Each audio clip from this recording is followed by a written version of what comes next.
Hello అండి. Welcome to our channel. నేను మీ సిరి. ఈరోజు మనం చెప్పుకోబోయే కథ 'ప్రియాని దాన్ని'. అయితే ఇంకొక విషయం ఏంటంటే, మన ప్రొఫైల్‌లో 'ధరణి కళ్యాణం' అనే స్టోరీ ఉంది. ఒకసారి చూడండి. ఇక కథలోకి వెళ్ళిపోదాం. 'ప్రియాని దాన్ని' పార్ట్ 66. అతడు పై మెట్టు మీద ఉంటే, నేను కింద మెట్టు మీద ఉన్నాను. అలాగే తాడి చెట్టుని చూసినట్టు చూస్తున్నాను. అతని కళ్ళు పూర్తిగా దించి నన్నే చూస్తూ మాట్లాడుతున్నాడు. అతని నోటి నుంచి నా గురించి ఏదైనా మాట వస్తుందేమోనైనా చూస్తున్నాను. నేను అలా బిహేవ్ చేస్తే నువ్వేం చేస్తున్నావు? నువ్వే నన్ను షెడ్యూస్ చేసి ఉంటావు. అలా అంటే ఈ జన్మలో ఇతని ముఖం చూడను. అబద్ధం చెప్పి ఏం చేయాలని చూస్తున్నావు? రాహిణిని కాదు నేను అంటూ నన్ను పక్కకు తోసి మెట్లు దిగి వెళ్ళిపోతున్నాడు. అతని మాటలకి నవ్వొచ్చింది నాకు. పర్వాలేదు, నా మీద ఒపీనియన్ కాస్త మారినట్టే ఉంది. వెళ్తున్న అతన్నే చూస్తూ అంతలోనే టిఫిన్ చేయకుండా ఎక్కడికి వెళ్ళిపోతాడని కంగారు పడి మెల్లిగా ఒక్కొక్క మెట్టు దిగాను. శాంతమ్మ ఏదో చెప్తుంటే టైం లేదు వెళ్ళాలి అని తొందర చేస్తున్నాడు రిషి. శాంతమ్మ నువ్వు వెళ్ళు అనగానే శాంతమ్మ చిన్నగా నవ్వుకుంటూ వెళ్ళిపోయింది. నా వైపు ఏమాత్రం చూడకుండా నేను వెళ్ళాలి, ఇవాళ సోనా వస్తుంది అన్నాడు ఏదో ఇన్ఫర్మేషన్ ఇస్తున్నట్టు. ఇప్పుడే కదా తింటాను అన్నావు, తినకుండా వెళ్ళిపోతున్నావా అని అడిగాను నేను. ఇవన్నీ నీకు అనవసరం అన్నాడు తను. హలో మిస్టర్, నువ్వు తింటే నాకేంటి, తినకపోతే నాకేంటి? నాకు ఆకలేస్తుంది, కంపెనీ ఇవ్వు అనగానే నా వైపు కళ్ళు చిట్లించి చూశాడు అతను. వాట్? కీచుగా అరుస్తూ చూశాడు నన్ను నా మాటలకి. అవును, ఆకలేస్తుంది, టిఫిన్ చేయాలి కదా నేను అని అనగానే ఏంటి బెదిరిస్తున్నావా? పళ్ళు నూరుతూ చూశాడు నా వంక. మిమ్మల్ని బెదిరించే అంత స్తోమత మాకెక్కడుందండి? ఏదో మా తాహతకు తగ్గట్టు చేస్తాం ఏదైనా. రండి భోజనం చేద్దాం అన్నాను నేను. ఇవే తగ్గించుకుంటే మంచిది. నీకేం వేరే పని లేనట్టు నాకు కోపం తెప్పిస్తావెందుకు అని విసుక్కున్నాడు. మీరెంతైనా నా భర్త కదా అనగానే నా వైపు చురుగ్గా చూశాడు. ఏ కాదా? కళ్ళు ఎగరేశాను. ఆ టైంలో అతని చూపులకు గనక పవర్ ఉంటే నన్ను కాల్చి బూడిద చేస్తాడేమో. నా ఆలోచనకి నాకే నవ్వొచ్చింది మరి. నవ్వితే ఖచ్చితంగా పాతేస్తాడేమోనని నవ్వుని కష్టంగా దాచుకున్నాను. ఏంటి సార్ మాట్లాడరు? నాకు విపరీతంగా ఆకలేస్తోంది. రండి టిఫిన్ చేద్దాం. మీరు చెయ్యక్కర్లేదు, నాకు ఎదురుగా అలా కూర్చోండి. ఇప్పటికే బోలెడుసార్లు ఇంట్లో పడి ఒంటరిగా తింటుంటే నాకేం నచ్చలేదు.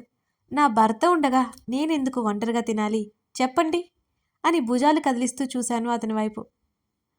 నన్ను రెచ్చగొట్టడంలో నీ ఇంటెన్షన్ ఏంటో నాకు అర్థం కావడం లేదు అన్నాడు విసుగ్గా. పెద్దగా ఏం లేదు, ఏదో చిన్న కారణం అంతే. ఇన్ని రోజులు నన్ను ఒక రేంజ్లో భయపెట్టారు కదా, ఇప్పుడు రివెంజ్ అన్నమాట. సింపుల్. నేను మాట్లాడుతుండగానే అతని పళ్ళు బిగుసుకున్నా. కోపం ఖర్చు లేకుండా భలే వస్తుంది ఇతగానికి. అయినా నువ్వు బెదిరిస్తే నేనెందుకు వింటాను? నేను కూల్గా ఉన్నాను కాబట్టి సరిపోయింది, లేకపోతే నేలకు అతుక్కుంటా అన్నాడు కన్నింగ్ స్మైల్ ఇస్తూ. అచ్చా, మాంత్రికుడు ప్రాణం చిలకలో ఉన్నట్టు ఇప్పుడు నీ ప్రాణం నా దగ్గరుంది మహానుభావా, మరిచిపోయావా అంటూ కళ్ళు ఎగరేశాను నేను. అర్థం కానట్టు నొసలు ముడివేసి చూశాడు నా వంక. అతడి చేతిని పట్టుకుని లాగగానే విదిలించి కొట్టబోయాడు. ఆలోపు శాంతమ్మ మళ్ళీ కిచెన్ నుంచి బయటికి రావడంతో సర్దుకున్నాడు. శాంతమ్మ చూస్తున్నా నేను పట్టించుకోకుండా అతని చేతిని పట్టుకున్నాను గట్టిగా. అవునమ్మా, టిఫిన్ చల్లారిపోతుంది, రండమ్మా శాంతమ్మ మా వైపు సరిగ్గా చూడకుండా చెప్పేసి వంటగదిలోకి వెళ్ళిపోయింది. నా చేతిని విసురుకొట్టాడు శాంతమ్మ అటు వెళ్ళగానే. నీ మీద కాస్త గుడ్ ఒపీనియన్ వచ్చేసరికి అదంతా అబద్ధమని నిరూపిస్తావు కదా అని అన్నాడు ముఖాన్ని వికారంగా పెట్టుకుని. ఏంటేంటి? నా మీద తమరికి గుడ్ ఒపీనియనా? అది జన్మలో జరుగుతుందంటారా? ఎందుకండి జరగని వాటి గురించి మాట్లాడతారు? పదండి టిఫిన్ చేద్దాం అన్నాను చిన్నగా నవ్వుతూ. నువ్వెళ్ళి మెక్కు అంటూ వెళ్ళిపోవడానికన్నట్టు వెనక్కి తిరిగాడు.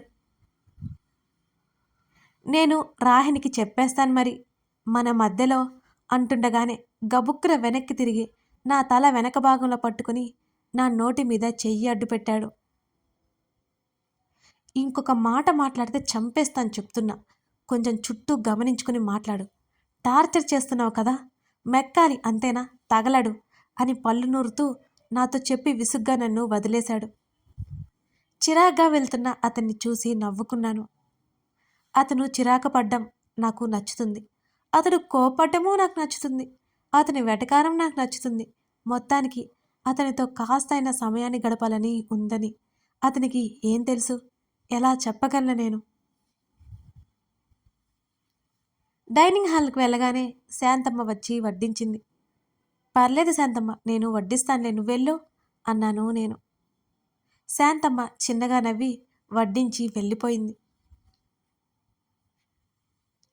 రిషి తినడం చూస్తుంటే ఒక్కసారిగా మనసంతా భారమైపోయింది. అసలు బ్రతకాలని ఆశ ఉన్నట్టే లేదు అతనికి. తిండి మీద ఏమైనా ధ్యాస లేదు. తినేటప్పుడు కూడా ఏదో ఆలోచిస్తున్నట్టున్నాడు.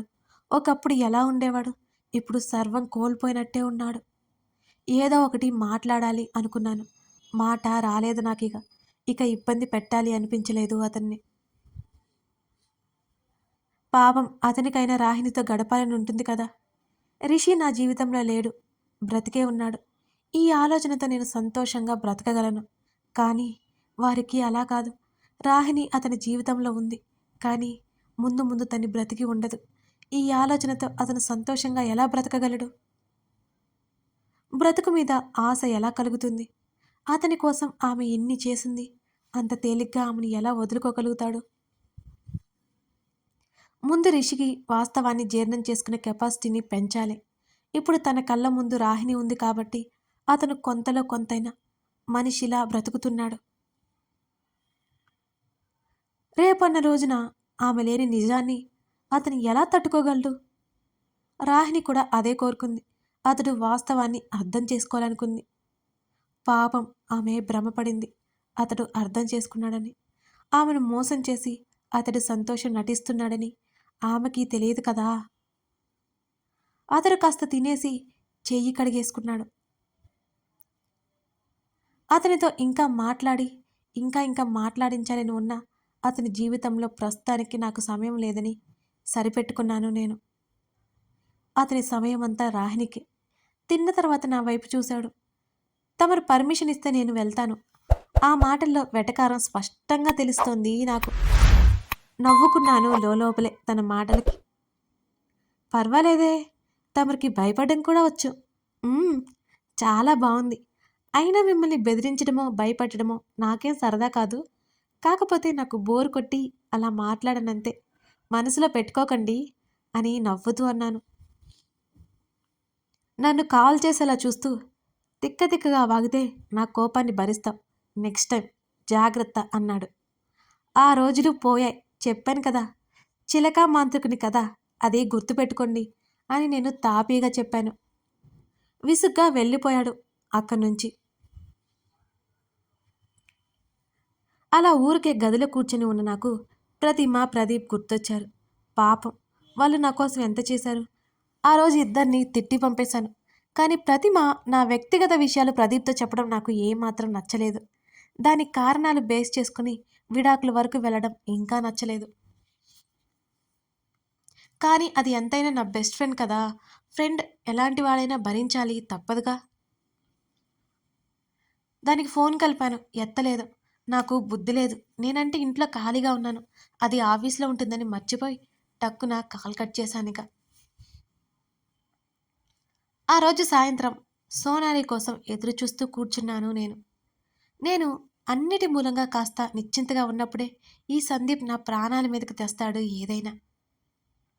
ఆ క్షణం అదే జరిగింది. ఏదో కొత్త నెంబర్ అనగానే కాల్ లిఫ్ట్ చేసిన నాకు గుండె అదిరే విషయం తెలిసింది. హలో అవని, ఎలా ఉన్నావు, బాగున్నావా అని నవ్వుతూ అంటున్న సందీప్ గొంతు వినగానే ఒక్కసారిగా నిరుత్సాహం కమ్మేసింది నాకు. నేను కాల్ కట్ చేయబోతుంటే మీ తమ్ముడు అనగానే టక్కున ఆగిపోయాను. అవని, మీ తమ్ముడు పేరేంటి, మణి కదా, ఇంటర్మీడియట్ చదువుతున్నాడు, ఆమ్ రైట్ అని గట్టిగా నవ్వుతూ అడిగాడు సందీప్. ఏయ్, నా తమ్ముడు గురించి నీకెందుకో అని కోపంగా అరిచాను. ఎందుకంటే ఇప్పుడు నీ తమ్ముడు నా దగ్గరే ఉన్నాడు. కిడ్నాప్ చేసేశా అంటున్న సందీప్ మాటలకి నా శరీరం ఒక్కసారిగా చల్లబడిపోయింది. ఏం వాగుతున్నావు? ఏయ్ అని నా గొంతు వణుకుతుంటే అడిగాను. నిన్నే నిన్నేమైనా నా లైఫ్ లాంగ్ నాతో ఉండమన్నానా? ఒకే ఒక్క రాత్రి అంతే కదా! నువ్వేం చేశావు? నన్ను జైలుకి పంపించావు, కొట్టించావు. నా పేరెంట్స్ కూడా నన్ను చీకొట్టేలా చేశావు. నువ్వు నీ మొగుడు నన్ను ఎంత బాధ పెట్టారు. నిన్ను వదులుతాను అనుకుంటున్నావా? అన్నాడు కోపంగా సందీప్. సందీప్ మాటలు వింటుంటే వెన్నులో వణుకు మొదలైంది నాలో. నేనేం చేయాలో నాకు అర్థం కాలేదు. నాకు ఉంది వాడొక్కడే. వాడి కోసమే ఇక్కడికి వచ్చి పడ్డాను. వాడి భవిష్యత్తు కోసమే ఎంతో కష్టపడ్డాను. ఇప్పటికైనా వాడు ప్రశాంతంగా ఉంటాడు అనుకుంటే ఇలా జరుగుతుందేంటి? సందీప్ వాడిని ఏమీ చేయడు కదా! భయం పెరిగిపోయింది నాలో. నుదుటిన పట్టిన చెమటనే చీర కొంగుతో తుడుచుకున్నాను. ఏంటి అవని? ఇదంతా నమ్మలేకపోతున్నావా? ఒక్క నిమిషం అంటూ వీడియో కాల్ ఆన్ చేశాడు సందీప్. స్పృహ లేకుండా పడి ఉన్న నా తమ్ముని చూడగానే ఒక్కసారిగా ఏడుపు, కోపం కట్టలు తెంచుకొచ్చాయి నాకు. సందీప్, వాణ్ణి ఏమైనా చేశావంటే నిన్ను వదిలిపెట్టను. I will kill you idiot. I will kill you ఆవేశంగా అరిచాను నేను. అరే రే అవని, ఇప్పుడు నువ్వు నన్ను బెదిరించకూడదు, బ్రతిమాలుకోవాలి. ఈ మాత్రం కూడా తెలియదా నీకు? ఇది కూడా తెలుసుకోకపోతే ఎలా అవని అని వెటకారంగా అన్నాడు సందీప్. సందీప్, నీకేమైనా పిచ్చా? నాకు ఆల్రెడీ పెళ్ళైపోయింది. నాకు భర్త ఉన్నాడు. నాతో ఇలాంటి మాటలా మాట్లాడేది? కాస్త నచ్చజెప్పే ప్రయత్నం చేశాను సందీప్కి. సందీప్ మనిషి అయితే కదా వినడానికి. అతనొక మృగం. అవన్నీ నాకు అనవసరం. నేను నీ లైఫ్లో ముందు నుంచే ఉన్నాను. కానీ నువ్వు నన్ను చీకొట్టావు. అలాంటిది నిన్నెలా వదులుతాననుకున్నావు? నిన్ను సొంతం చేసుకోకపోతే నాకు మనశ్శాంతి ఉండదు. నీ మొగుడికి కళ్ళు గప్పి వచ్చేయ్, లేకపోతే నీ తమ్ముడు చావే చూస్తావు అని బెదిరించాడు సందీప్. సందీప్, నేనిప్పుడు ప్రెగ్నెంట్. ప్లీజ్ అర్థం చేసుకో. వాణ్ణేం చేయకు. నీకు డబ్బు కావాలంటే నేను ఇప్పిస్తాను. నీ పేరెంట్స్తో నేను మాట్లాడతాను. అలా నేను ఎంత బ్రతిమాలినా సందీప్ వినలేదు నా మాటలు. నువ్వు ప్రెగ్నెంట్ అయితే నో ప్రాబ్లం అవని. నేను నిన్ను హ్యాండిల్ చేస్తాను. ఇక డబ్బు అంటావా? నేను చూడని డబ్బు కాదు. నా పేరెంట్స్ నన్ను చూసుకోకపోతే నేను చూసుకోనా ఏంటి? వాళ్ళ గురించి నాకు ఆలోచన లేదు. ఇంకో గంటలో నువ్వు నా ఇంటి ముందుకు వస్తే నిన్ను చక్కగా తీసుకొచ్చేస్తాను. లేకపోతే అదే గంటలో నీ తమ్ముడు శవాన్ని నీకు పంపిస్తాను అని రాక్షసంగా నవ్వుతూ అంటున్న సందీప్ని చూడగానే నా పై ప్రాణాలు పైనే పోయాయి. సందీప్కి కాస్త దూరంలోనే నా తమ్ముడు అచేతనంగా పడి కనిపిస్తున్నాడు నాకు. యువర్ టైమ్ స్టార్ట్ నౌ అవని అంటూ కాల్ కట్ చేశాడు సందీప్. నేను ఎంత పిలుస్తున్నా వినిపించుకోలేదు అతను. ఏం చేయాలో దిక్కుతోచక అలాగే కూర్చున్నాను. కళ్ళలో నుంచి నీళ్లు కారిపోతున్నాయి. ఆ దుర్మార్గుడి దగ్గరికి వెళ్తే నేను తిరిగి రాను. ఆ విషయం నాకు తెలుసు. నా తమ్ముణ్ణి ఎలా కాపాడుకోవాలి? కనీసం ఎవరి హెల్ప్ అయినా తీసుకుందామంటే హెల్ప్ చేయడానికి ఎవరూ లేరు. ఇలాంటి ఒంటరి జీవితం బ్రతికే కంటే చావడం మేలు అనిపించింది నాకు ఆ సమయంలో. నా అరచేతులు చల్లబడిపోయాయి. సరిగ్గా అదే సమయంలో సోనాలి గదిలోకొచ్చింది. అవని, వాట్ హ్యాపెన్? నన్ను చూసి కాస్త కంగారు పడిపోయింది సోనాలి. నేను చెప్పలేదు. తల అడ్డంగా ఊపాను ఏమీ లేదన్నట్టు, కళ్ళు తుడుచుకుంటూ. అవని చెప్పు ప్లీజ్, ఏమైంది? ఎందుకు ఏడుస్తున్నావు అని మళ్ళీ అడిగింది సోనాలి. ఏదో ఆశ, అంతేకాకుండా మా తమ్ముని కాపాడుకోవడానికి ఏదో అవకాశం దొరికినట్టు అనిపించింది. దాన్ని వదులుకోవాలని లేదు నాకు. ఎన్నున్నా ఇలాంటి పరిస్థితుల్లో పంతం పనికిరాదని నాకు తెలుసు. జరిగింది మొత్తం సోనాలికి చెప్పాను. ఇంత జరుగుతుంటే ఇలాగే ఉన్నావా? రిషికి చెప్తే సరిపోయేది కదా అని ఆశ్చర్యంగా అడిగింది సోనాలి. ఏం చెప్పాలి? అతను నాకేమవుతాడని చెప్పాలి సోనాలి. మీరు ఎలా పోతే నాకెందుకు అని అతనంటే ముఖాన్ని ఎక్కడ పెట్టుకోవాలి సోనాలి అని ఆవేదనగా అన్నాను. నాకు తెలియదు కదా రిషి బయటే ఉన్నాడని. సోనాలితో పాటు రిషి వచ్చాడని నాకు తెలియదు అసలు. చాచా, అలా ఎందుకు అనుకుంటావు? ముక్కు ముఖం తెలియని వాళ్ళకి తను హెల్ప్ చేయకుండా ఊరుకోడు. అలాంటిది తన భార్యవ నువ్వు. నీ తమ్ముడిని కాపాడకుండా ఉంటాడా అంటూ సోనాలి నా గడ్డం పట్టుకొని నా ముఖంలోకి చూసింది. నమ్మకం లేదు సోనాలి, నమ్మకం లేదు. చిన్నప్పటి నుంచి ఇంతే. అన్నిటినీ ఎదుర్కొంటున్నా ఇంకా ఇంకా కష్టాలు వస్తూనే ఉన్నాయి నాకు. ఏడుపు ఆపుకోలేక చేతుల్లో ముఖం దాచుకున్నాను నేను. అంతలోనే అరగంట అయిపోయింది. నేను వెళ్తున్నాను సోనాలి. నా తమ్ముని కాపాడుకోవడానికి నేను మాత్రమే ఉన్నాను. ఇంకెవరూ లేరు. ఒకవేళ నేను తిరిగి వచ్చినా రాకపోయినా ఎవరికీ అనవసరం కదా. ఒకవేళ రాహిని నా గురించి బాధపడితే నువ్వే తనకి సర్ది చెప్పు అని అంటూ లేచాను. అవని, నీకేమైనా పిచ్చా? ఏం మాట్లాడుతున్నావు? అర్థమవుతుందా? అలాంటి ఇడియట్ దగ్గరికి వెళ్తావా? పోలీస్ కంప్లైంట్ ఇద్దాం. మీ తమ్ముడు క్షణాల్లో నీ దగ్గరుంటాడు అని సోనాలి నన్ను ఆపుతుంటే, ఉంటాడు సోనాలి, కానీ ప్రాణాలతో ఉండడు. శవమై వస్తాడు. నేను రిస్క్ తీసుకోవాలనుకోవడం లేదు. ఆ సందీప్ ఎంత దుర్మార్గుడో నాకు తెలుసు అని గట్టిగా అరిచి ఆమెను తప్పించుకుని గబగబా తలుపు దగ్గరికి వచ్చాను నేను. గుమ్మం బయట ఉన్న రిషిని చూసి నా అడుగులు ఆగిపోయాయి. అతను అక్కడ ఉంటాడని ఏమాత్రం నేను ఊహించలేదు. అలాగే బిగుసుకుపోయి చూశాను అతని వంక. అంతలోనే టైం వేస్ట్ అయిపోతుందని అతన్ని తప్పించుకొని వెళ్ళడానికి చూశాను, కానీ సరిగ్గా మధ్యలో నిలబడ్డాడు గుమ్మానికి. అయినా సరే, ఇతనిప్పుడు నన్ను ఆపినా నేను ఆగను. వీళ్ళ కోసం నా తమ్ముని నేను బలి చేసుకోలేను. తప్పుకో అని నేను అంటుండగానే అలాగే నా వైపు సూటిగా చూస్తున్నాడు అతను. వినిపించట్లేదా? తప్పుకో. అతన్ని దాటుకొని వెళ్ళడానికి చూడగానే నా ముంజేతిని పట్టుకుని ఆపాడు. వదులు నన్ను అంటూ ఇంచుకుంటున్నా వదలలేదు అతను. ప్లీజ్, నీ కోపం ఏదైనా ఉంటే తర్వాత చూపించు. నేను వెళ్ళాలి. ప్లీజ్ వదులు అంటున్న నన్ను వెనక్కి లాగి గదిలోకి తీసుకొచ్చాడు అతను. ఏమి చేయలేని అసహనంతో నాకు ఏడుపు వచ్చేస్తుంది. నిజమే కదా, నిస్సహాయాలకు ఏడుపొస్తోంది తప్పకుండా. చెప్తుంటే అర్థం కావడం లేదా నీకు? అక్కడ నా తమ్ముడు ప్రమాదంలో ఉన్నాడు. నేను వెళ్ళాలి. ఎందుకు ఆపుతున్నావు నన్ను అని గొంతు చించుకొని అరిచాను అతని మీద. అవని, ప్లీజ్, నీ కండిషన్ వేరు.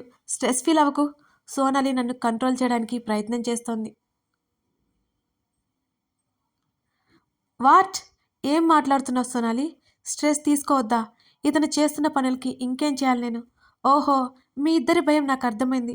ఒకవేళ నేను పోతే ఇతని బిడ్డను కనిచ్చేవాళ్ళు లేరని కదా మీ బాధ అని ఒకవైపు ఏడుస్తూనే ఆవేశంగా అరిచాను.